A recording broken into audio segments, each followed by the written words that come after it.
Is your best case assumption now, Stephane, that we will need a series of boosters? Is that the world we are now going to be living in? Is this going to be something that is going to become comparable, as you mentioned before, with seasonal flu? This is what we believe.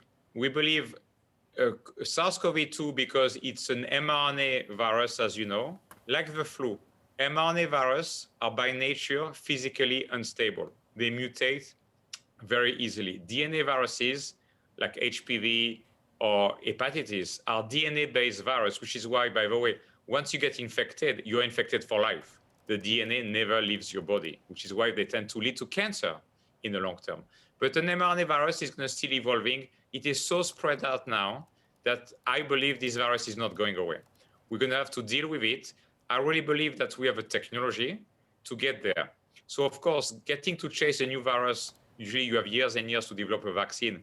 It takes some time. Now we have a couple approved vaccines. So I really believe, and it will depend on the country, that a lot of countries are going to be immunized.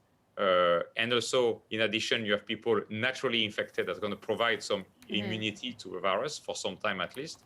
But I really do believe that we're going to evolve to a seasonal boost where regularly, and I don't know yet the frequency, we're going to need to get a boost. But one of Moderna's plan is to merge that with seasonal flu.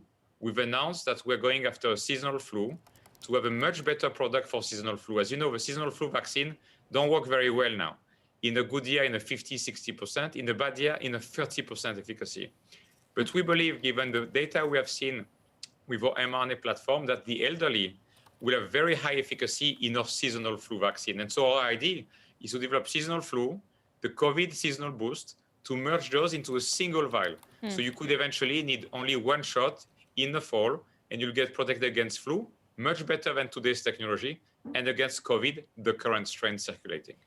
Something that's happening, though, in the here and now is that certain countries like the UK are lengthening the time between the two shots. There's a conversation that if you do that, you're going to have more mutations of the virus. Can you talk me through that? So the situation we're all facing is that we are at war against this virus, and we have been for more than a year, and it's going to keep lasting. As you know, with a new strain identified first in the UK, B.1.1.7, it is spreading faster. And as has been communicated last week, it might actually be more lethal. We don't know yet for sure. And so indeed, protecting people very quickly is important. The only data we have is a prime and a boost. Then you can imagine that the governments and public health doctors have to make a decision, which is a very hard one, which is, do I vaccinate people with a prime and a boost on a short schedule, the one for which it has been approved, the one for which we have data? Or do we rely on immunology and vaccinology to decide to push out the boost a little bit so that we can protect faster more people? That's a very tough one. And those are decisions to be made by governments, not by companies. We only can recommend what has been clinically tested.